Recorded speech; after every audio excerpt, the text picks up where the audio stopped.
Everyone. तो I hope आप सब अच्छे होंगे एंड अच्छे से पढ़ाई कर रहे होंगे, क्योंकि this is a peak time जब आपको पढ़ना चाहिए for the board exams. And अब हम जैसे कि हम इलेक्ट्रोकेमिस्ट्री चैप्टर पढ़ रहे थे, सो इलेक्ट्रोकेमिस्ट्री चैप्टर में अभी तक हमने फैक्टर्स अफेक्टिंग कंडक्टेंस हम पढ़ चुके हैं, हमारा वो कंप्लीट हो गया था। तो उसमें लास्ट में हमारे लेक्चर में हमने देखा था कि जब हम स्ट्रॉन्ग इलेक्ट्रोलाइट का केस देखते हैं और उसकी हम डाइल्यूशन कराते जाते हैं, देन नंबर ऑफ आयंस पर ml क्या होंगे, वो डिक्रीज करेंगे। ठीक है, मैंने इस तरह से आपको एक डायग्रामेटिकली आपको समझाया था कि अगर हम छोटा गिलास लेते हैं या छोटा बीकर लेते हैं, हम केमिस्ट्री के टर्म में बोलें, छोटा बीकर लेते हैं, उसमें कुछ ml हम थोड़ा पानी डालते हैं, तो उसमें NaCl का 1 चम्मच हमने डाल दिया। ठीक है, आधा बीकर भरा, 50 ml का बीकर ले लो एंड यहाँ पे 50 ml आप ले लो एंड यहाँ पे 100 ml का आप बीकर ले लो, और यहाँ पे 50 ml में 1 चम्मच हम NaCl डालेंगे, तो उसके सपोज कर लो उसके आपके 100 आयंस बन रहे हैं। This is for only just understanding के लिए। ठीक है, 100 आयंस आपके बन रहे हैं, वैसे ही 100 ml में 100 आयन। ठीक है, तो यहाँ पे कम वॉल्यूम में ज़्यादा आयंस हैं, तो उनकी पर ml में डिस्ट्रीब्यूशन आपकी ज़्यादा होगी। जैसे ही हम पानी डाइल्यूशन कर देंगे, पानी ऐड कर देंगे, तब आपके नंबर ऑफ आयंस पर ml डिक्रीज हो जाएंगे, जिसके कारण हमारे जो कप्पा हमने बोला था conductance of 1 ml of an electrolyte. ठीक है, हमने डेफिनेशन में किया था ये, तो वो हमारी क्या कर जाती है, डिक्रीज कर जाती है डाइल्यूशन के साथ। लेकिन हमारी जो लैम्डा m है, मतलब मोलर कंडक्टेंस है, इक्विवेलेंट कंडक्टेंस एंड कंडक्टेंस जो है वो हमारी इंक्रीज करती है फॉर द स्ट्रॉन्ग इलेक्ट्रोलाइट। तो नाउ हम वी टेक वीक इलेक्ट्रोलाइट। अब वीक इलेक्ट्रोलाइट में इनका कैसे खेला चलता है हम वो देखेंगे, इन सब चीजों का। तो वीक इलेक्ट्रोलाइट में हमारे पास क्या है कि वो पूरी तरह से डिसोसिएट नहीं होता है, तो on dilution number of ions क्या कर जाते हैं, इंक्रीज कर जाते हैं, एज वेल एज मोबिलिटी भी इंक्रीज कर जाती है। ठीक है, तो बोलने का मतलब है, पहले क्या थे ये, क्या हमने इनकी डेफिनेशन पढ़ी थी, these electrolyte do not dissociates completely into ions। Okay, तो हम इनको completely ions में क्या करते हैं, डिसोसिएट नहीं कर पाते हैं, बट ऑन डाइल्यूशन जब हम इसमें पानी ऐड कर देंगे, ठीक है, पानी ऐड कर दिया तो क्या हुआ, इनकी जो नंबर ऑफ आयंस हैं, ठीक है, हमारे 2 फैक्टर इंक्रीज होंगे, यहाँ पे 2 फैक्टर वीक इलेक्ट्रोलाइट में इंक्रीज होंगे, जैसे कि हमने टेम्परेचर में देखा था। Same case in the case of dilution, कि आपके नंबर ऑफ आयंस इंक्रीज करेंगे एंड मोबिलिटी भी इंक्रीज होगी, आपकी मोबिलिटी ऑफ आयंस भी आपकी क्या करेगी, इंक्रीज करेगी। ठीक है, बिल्कुल इंक्रीज करेगी। तो यहाँ पे 2 फैक्टर इंक्रीज कर रहे हैं, अब आपकी मोबिलिटी भी बढ़ रही है, नंबर ऑफ आयंस भी बढ़ रहे हैं, तो यस, आपकी ये जो कंडक्टेंस है, आपकी मोलर कंडक्टिविटी और कंडक्टेंस, इक्विवेलेंट कंडक्टिविटी, ये सब आपके क्या करेंगे, ये इंक्रीज करेंगे। ठीक है, अब what about the kappa, and kappa आपका डिक्रीज करेगा, क्योंकि पर ml तो आपके आयंस कम हो रहे हैं। ठीक है, ये जो आपका ओवरऑल सोल्यूशन में आपके फैक्टर्स जो हैं ये 2 इंक्रीज हो रहे हैं, लेकिन पर ml में आपकी जो चीजें हैं, क्योंकि डाइल्यूशन हो रही है, पानी ऐड कर रहे हो, ml इंक्रीज कर रहे हो, तो पर ml आपके आयंस जो हैं वो कम हो रहे हैं। ठीक है, मतलब डिफरेंस क्या आ गया, यहाँ पे सिर्फ आपका एक फैक्टर से, यहाँ पे आपका सिर्फ क्या हो रहा था, मोबिलिटी या फिर आपकी मोबिलिटी बढ़ रही थी, यहाँ क्या हो रहा है, यहाँ पे दोनों, ठीक है, नंबर ऑफ आयंस भी इंक्रीज हो रहे हैं वीक इलेक्ट्रोलाइट में। जो स्ट्रॉन्ग इलेक्ट्रोलाइट में कंप्लीटली डिसोसिएट थे, वो चेंज नहीं हो रहे थे। 100 आयंस हमने लिए थे एग्जांपल में, तो 100 आयंस ही रहे, 100 आयंस ही यहाँ पे रहे। ठीक है, यहाँ पे क्या होगा, अगर 80 आयंस होंगे, if we have 80 ions, then 90 हो जाएंगे या 100 हो जाएंगे। ठीक है, तो इस तरह से आपका ये इंक्रीज करेगा for the weak electrolyte, 2 factor increase होंगे, this is the difference. So we will see sharp increase in the conductance. क्या होगा, हमारा 2 फैक्टर एक फैक्टर के कंपैरिजन यहाँ पे 2 फैक्टर इंक्रीज हो रहे हैं, तो एकदम से शार्प इंक्रीज होगा। ठीक है, स्लोअर इंक्रीज नहीं होगा। अभी हम ग्राफ देखेंगे, ठीक है, जो हमने प्रैक्टिकली हमने देखा था, ठीक है, तो उससे हमारे पास यहाँ पे इतना समझ आ गया ये पढ़ के कि दो फैक्टर हमारे जो इंक्रीज हो रहे हैं यहाँ पे, तो हमारा जो ग्राफ में एक शार्प इंक्रीज दिखाएगी पीक, ठीक है। अब हमारे पास है एट इनफाइनाइट डिल्यूशन। अगर हमने पूरी तरह से डाइल्यूशन कर दी, इनफाइनाइट डाइल्यूशन कर दी, ठीक है, जितनी डाइल्यूशन हो सकती थी उतनी कर दी, मतलब बोलने का मतलब हम ऐसे समझ सकते हैं एट इनफाइनाइट डाइल्यूशन, ठीक है, आपका क्या हो गया, जो आपका पूरा जैसे स्ट्रॉन्ग इलेक्ट्रोलाइट है, ऑब्वियसली वो जैसे लैम्डा इनफाइनाइट, ठीक है, एम किसका, HCl का, इस तरह से आप लिख सकते हो, ठीक है। इनफाइनाइट डाइल्यूशन पे आपका जो HCl की क्या होगी, कैसी कंडीशन बनेगी, तो HCl की कंडक्टिविटी डिपेंड करेगी जितना आपका H पॉजिटिव का कंडक्टेंस है प्लस जितनी आपकी Cl नेगेटिव की इनफाइनाइट डाइल्यूशन पे कंडक्टेंस है, उनका सम, ठीक है।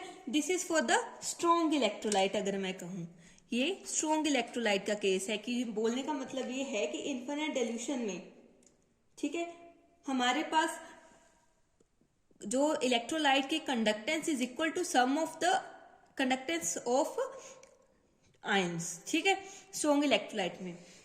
अगर फॉर वीक इलेक्ट्रोलाइट हम लिखें, we take the example of acetic acid, ठीक है, इनफाइनाइट डाइल्यूशन पे, तो कैसे आएगा हमारे पास, इस तरह से ही लिखा जाएगा ये, ठीक है, CH3COO नेगेटिव इनफाइनाइट डाइल्यूशन पे, this is for the weak electrolyte, ठीक है। ये इस तरह से, मतलब उनकी भी इनफाइनाइट डाइल्यूशन पे जो कंडक्टेंस है वो डिपेंड करेगी sum of the conductance of particular ion presented by that electrolyte, ठीक है, कि वो जो इलेक्ट्रोलाइट वो बना रहा है, जैसे यहाँ सॉरी इलेक्ट्रोलाइट जो आयंस बना रहा है, जैसे यहाँ पे H पॉजिटिव Cl नेगेटिव, तो इसकी कंडक्टेंस प्लस इसकी कंडक्टेंस टोटल करेंगे तब इसकी पूरी की कंडक्टेंस आपके पास आ जाएगी, सिंपल वर्ड्स में बोले तो, ठीक है। तो एक और बात है जो यहाँ पे समझने वाली है, ठीक है, कि इनफाइनाइट डाइल्यूशन हो गई, जब हम केस पढ़ रहे हैं इनफाइनाइट डाइल्यूशन का, लेट मी हाईलाइटेड इट, मुझे हाईलाइट करने दीजिए इसको, ठीक है, ओके। सो एट इनफाइनाइट डाइल्यूशन, हम इनफाइनाइट डाइल्यूशन का केस पढ़ रहे हैं, तो यहाँ पर हमारे वीक इलेक्ट्रोलाइट भी आपको पता है उसके भी नंबर ऑफ आयन्स बढ़ चुके हैं, वो भी एक तरह से पूरी तरह से आयनाइज्ड हो चुका है, स्ट्रॉन्ग इलेक्ट्रोलाइट भी आयनाइज हो चुका है, तो H पॉजिटिव चाहे आपका स्ट्रॉन्ग से आए, ठीक है, चाहे आपका वीक इलेक्ट्रोलाइट से आए, उसकी कंडक्टेंस क्या होगी, सेम हो जाएगी एट द इनफाइनाइट डाइल्यूशन। तो मैं हिंदी में लिख सकती हूँ, दैट इज, क्योंकि या फिर मैं लिखती हूँ eight infinite dilution H positive के बारे में हम बात कर रहे हैं, whether it comes from strong electrolyte और वीक इलेक्ट्रोलाइट, ठीक है, तो इसकी इट्स कंडक्टेंस इज सेम, उसकी कंडक्टेंस क्या रहेगी, सेम रहेगी, ठीक है, क्योंकि इनफाइनाइट डाइल्यूशन पे हमारा स्ट्रॉन्ग और वीक का जो कंसेप्ट है वो खत्म हो जाता है, ये आपने ध्यान रखना है। ये मैं यहाँ पे आपको हाईलाइटेड करके लिख देती हूँ, एट इनफाइनाइट डाइल्यूशन, आपको दिमाग में बैठा लेना इसको, ठीक है।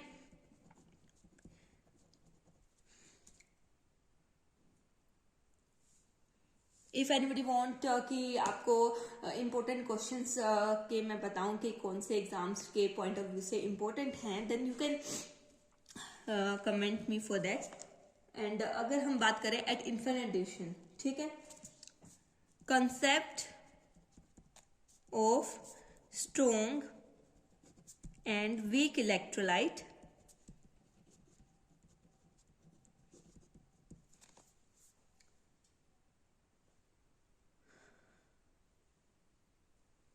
ठीक है, तो ये क्या कर जाता है, ये खत्म हो जाते, फिनिश्ड, ठीक है, क्योंकि हम डिफरेंशिएट कर रहे थे on the basis of number of ions कि एक पूरी तरह से आयनाइज हो जाता है, एक पूरी तरह से आयंस बना देते हैं, एक पूरी तरह से आयंस नहीं बना पाता है। लेकिन इनफाइनाइट डाइल्यूशंस पे इट इज सेड दैट कि आपके वीक इलेक्ट्रोलाइट भी पूरी तरह से आयनाइज हो जाते हैं, तो वहां पे कोई कंसेप्ट ही नहीं रह जाता स्ट्रॉन्ग एंड वीक फील्ड का, क्योंकि कोई डिफरेंस ही नहीं रह जाता, नंबर ऑफ आयंस जो है वैसा कुछ आपका खेला रह ही नहीं रह जाता है वहां पे, ठीक है। तो दिस इज हाईलाइटेड, ठीक है। अब हम बात करते हैं ग्राफ की। अगर मैं यहाँ पे आपकी मोलर कंडक्टेंस की अगर हम या कंडक्टिविटी की हम बात करें विद द कंसंट्रेशन, ठीक है, इस तरह से हमने कंसंट्रेशन ली और यहाँ पे हमने मोलर कंडक्टिविटी ली, ठीक है। तो क्या होगा जब कंडक्टेंस ज्यादा है, यहाँ पे कंडक्टेंस ज्यादा है तो आपकी कंसंट्रेशन आपकी ज्यादा है तो आपकी कंडक्टेंस क्या होगी, बहुत कम आएगी फॉर द स्ट्रॉन्ग इलेक्ट्रोलाइट, ठीक है, या फिर वीक के लिए भी, ठीक है। जैसे जैसे आप डाइल्यूशन करते जाते हो, डाइल्यूशन देखो यहाँ पे इस तरफ को आपका जो है कंसंट्रेशन ऑफ आयंस जो है वो कम हो रही है, मतलब आपकी डाइल्यूशन बढ़ रही है, ठीक है। तो यहाँ से यहाँ को आप जाओगे तो आपकी क्या होगी, फॉर द स्ट्रॉन्ग इलेक्ट्रोलाइट और द वीक इलेक्ट्रोलाइट दोनों के लिए आपकी कंडक्टेंस बढ़ेगी, बट द डिफरेंस क्या है कि आपका जो इस तरह से फॉर द स्ट्रॉन्ग इलेक्ट्रोलाइट एक स्ट्रेट लाइन आती है, एंड अगर मैं दूसरी किसी उससे बताऊं पेन से कि यहाँ पे वीक इलेक्ट्रोलाइट पहले तो वो एक तरह से स्लो इंक्रीज बताएगा, लेकिन जैसे ही उसके इन्फिनिट डाइल्यूशन की तरफ हम बढ़ेंगे, ठीक है, तो वहां पे क्या होगा, दो फैक्टर आपके इंक्रीज कर रहे हैं तो वहां पे एकदम से आपका शार्प इंक्रीज इस तरह से आपका देखने को मिलेगा, यहाँ देखो, ठीक है। अब बात ये है कि यहाँ पे ये स्ट्रेट लाइन है, ठीक है, तो हम this is for the strong electrolyte, ये जो स्ट्रेट लाइन है ये स्ट्रॉन्ग इलेक्ट्रोलाइट की है, एंड ये जो आपकी ये कर्व जैसी आ रही है this is for the weak electrolyte. तो देखो स्ट्रॉन्ग इलेक्ट्रोलाइट के केस में हम क्या कर सकते हैं, हम इसको आगे बढ़ा के एक्स्ट्रापोलेट करके इस वाई एक्सिस की लाइन पे हम कट करा सकते हैं, एंड वी गेट द हमें एक वैल्यू मिल जाएगी लैम्डा एम की, that is at the infinite dilution, क्योंकि यहाँ पे आपकी कंसंट्रेशन हो चुकी है 0, ठीक है। तो आपकी स्ट्रॉन्ग इलेक्ट्रोलाइट की तो हमें वैल्यूज जो हैं वो ग्राफिकल मेथड से आप कंडक्टेंस का प्रैक्टिकल करोगे, ठीक है, तो वहां से हमें मिल जाती है। लेकिन फॉर द वीक इलेक्ट्रोलाइट क्योंकि वो एक पैरेलल आ जाती है वाई एक्सिस पे एक टाइम पे, तो वो एक तरह से क्या होता है, वो यहाँ पे आपकी एक्स्ट्रापोलेट करके वो वाई एक्सिस पे मीट नहीं हो पाती है, तो उसकी कंडक्टेंस हमें कैसे फाइंड आउट करनी है। तो इसके लिए हम एक साइंटिस्ट थे, ठीक है, कोलराश, ठीक है, उन्होंने क्या बोला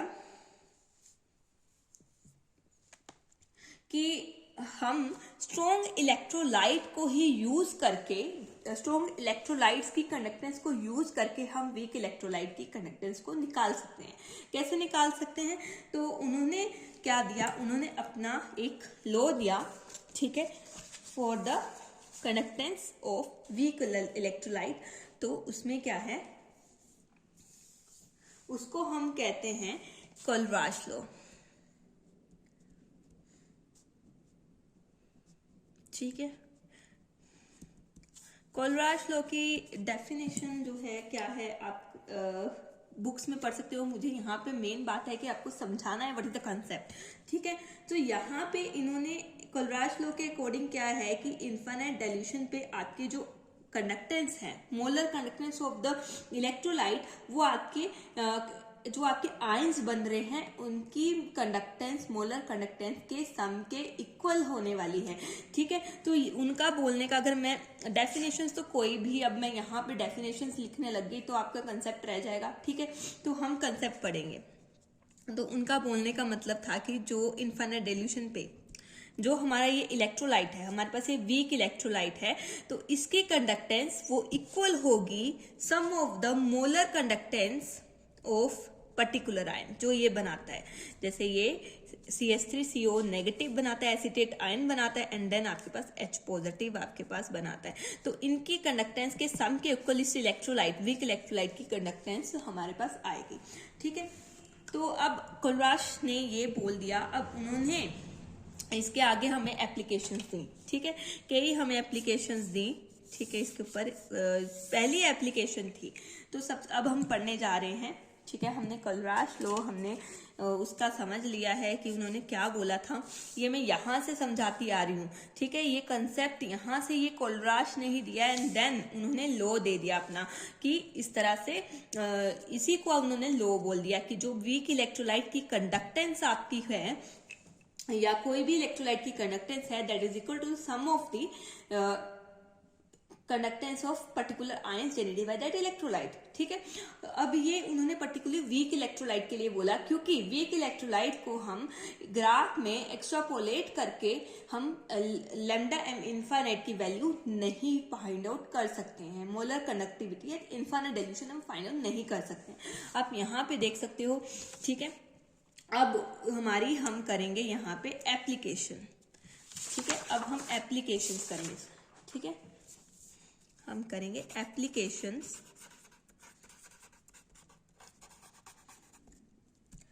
ऑफ कोलराश लॉ कि कोलराश लॉ हम यूज करके क्या क्या फाइंड आउट कर सकते हैं, ठीक है। पहली जो एप्लीकेशन है that is to find the limiting molar conductivity of weak electrolyte, ठीक है। कि हमने limiting molar conductivity weak electrolyte की निकालनी है जो हमें ग्राफ से नहीं मिली थी, ठीक है। तो पहली हमारी जो एप्लीकेशन है, I will write here to find the limiting. देखो बोर्ड की बात करूं तो बोर्ड में आपको कोलराश लॉ की डेफिनेशंस आ सकती है फॉर द 1-2 नंबर में, ठीक है। अगर हम और ये न्यूमेरिकल जो मैं आगे कराने वाली हूँ इस फर्स्ट एप्लीकेशन से, ये आपके बोर्ड में भी आपको पूछा जा सकता है ऑन द सेम हैंड आपको कहाँ पे अगर नीट के एग्जाम कॉम्पिटिटिव एग्जाम इस तरह से आपको पूछा जा सकता है, ठीक है। तो limiting molar conductivity of weak electrolyte,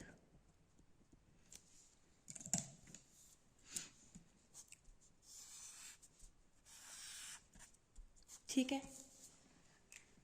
तो क्या है कि to find the limit lambda M infinite of the weak electrolyte we first find lambda M infinite of 3 such strong electrolytes using graph whose addition and subtraction result.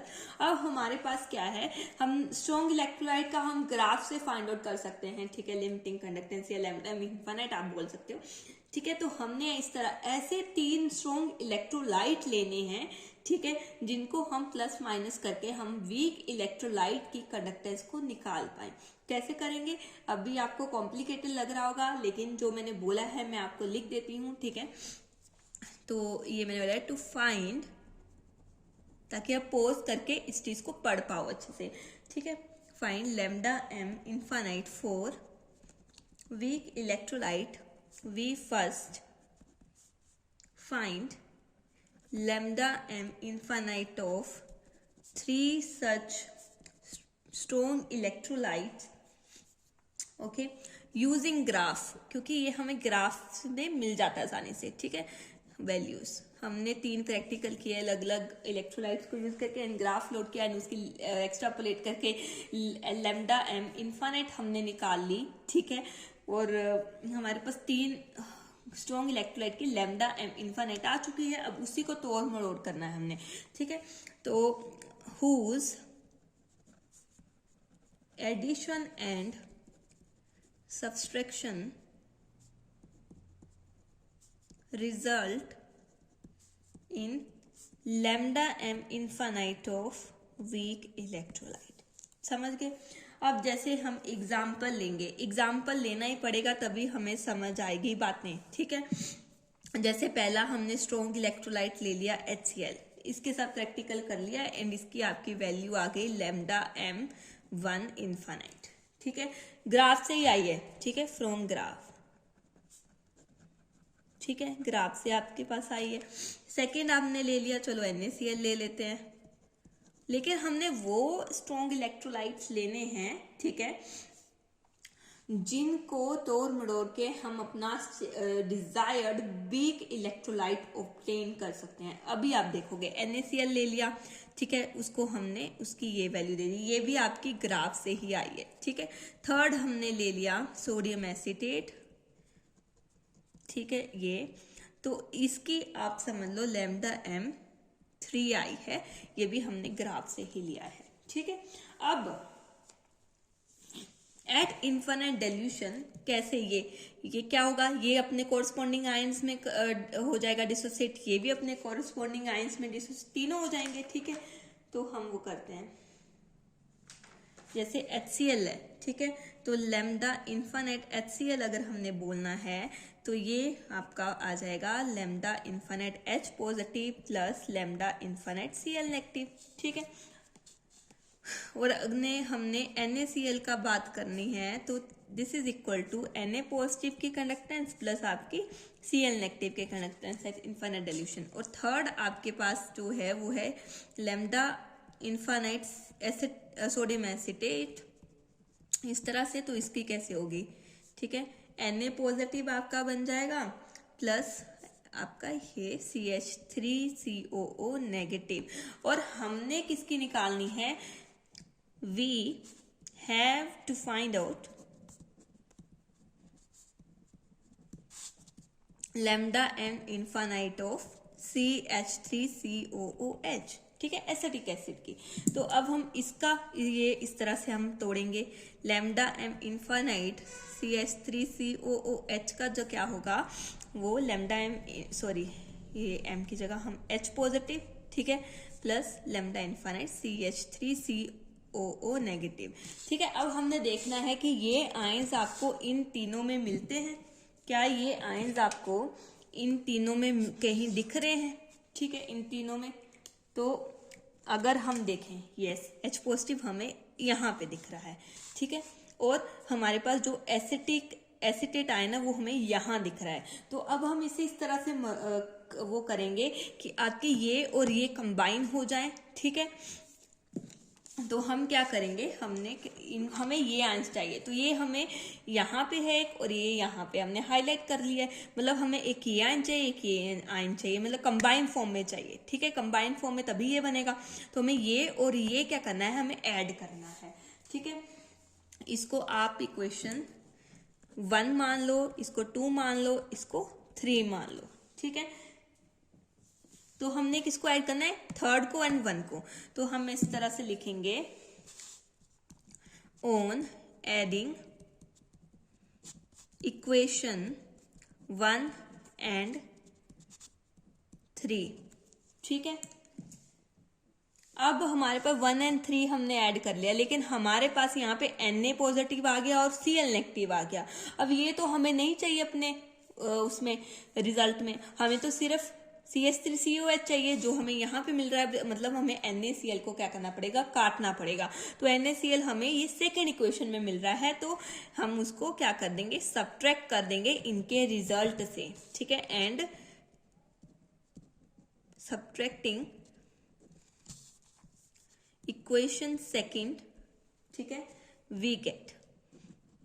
अब हमें क्या मिलता है वो देखो, हमें मिलता है, हमने थर्ड एंड फर्स्ट इक्वेशन को क्या किया है, फर्स्ट इक्वेशन में था ये,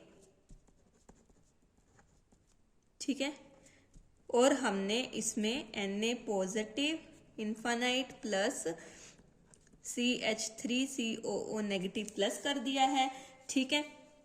तो यहाँ पे और उसके बाद हमने सेकंड को क्या करना है, माइनस करना है। सेकंड में क्या है, लैम्डा Na पॉजिटिव इन्फिनाइट और आपका आ जाता है माइनस लैम्डा आपका इन्फिनाइट Cl नेगेटिव। अब ये positive Cl negative negative Cl negative से कैंसिल हो गया, ठीक है, पॉजिटिव Na पॉजिटिव ये, और बचा क्या, देखो बचा क्या है आपके पास, H पॉजिटिव बचा है, वही जो डिजायर्ड हमें चाहिए था तो वो हमें बचा है। तो हम इसको क्या लिखेंगे, हम इसको लिखेंगे lambda H infinite plus lambda infinite CH3COO negative. तो ये हमारे पास लैम्डा इन्फिनाइट CH3COOH आपके पास बन गया। तो ये आपकी पहली जो मैंने एग्जाम्पल लेके आपको समझाई। अब यहाँ से क्या होता है, यहाँ से आपको न्यूमेरिकल्स आते हैं, तो मैं वो न्यूमेरिकल आपको कराऊंगी। जिसको ये एक बारी में समझ नहीं आया वो वीडियो को रिपीट करके आप 2-3 बार इसको अपने हाथ से जब करोगे, ठीक है, देन आपको समझ में आएगा। तो आपका जो पहला क्वेश्चन है, कैलकुलेट लेमडा इन्फिनिट AGCL, ठीक है। AGCL का आपने निकालना है और आपको गिवन क्या दिया है, गिवन आपको दिया है लेमडा m इन्फिनिट AgNO3, वो है 100 सेंटीमीटर स्क्वायर मोल इनवर्स, ठीक है।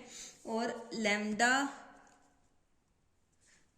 m इन्फिनिट NaNO3, ये कितना है 150 Simon centimetre square mole inverse, ठीक है। और आपको लेमडा m इन्फिनिट NaCl का निकालना है, तो वो दिया है आपको AgCl का निकालना है, this are you have to calculate, और ये दिया है 125 siemens centimetre square mole inverse, ठीक है। तो अब इस न्यूमेरिकल को कैसे करोगे, यू नीड AgCl आपको Ag आपको यहाँ दिख रहा है, Cl आपको यहाँ दिख रहा है, मतलब आपको इस वैल्यू को और इस वैल्यू को क्या करना है, प्लस करना है। तो अगर मैं आपको बताऊं तो यू हैव टू, मतलब आपने AgCl निकालना है तो आपने ये इसको एंड इसको, ठीक है, lambda m infinite AgNO3 plus lambda m infinite NaCl आपने करना है, और आपको यहाँ से Na और NO3 नहीं चाहिए, तो ये आपको दिया हुआ है लेमडा m इन्फिनिट जो NaNO3 को आपने माइनस करना है, तो अब आप वैल्यूज पुट कर दो।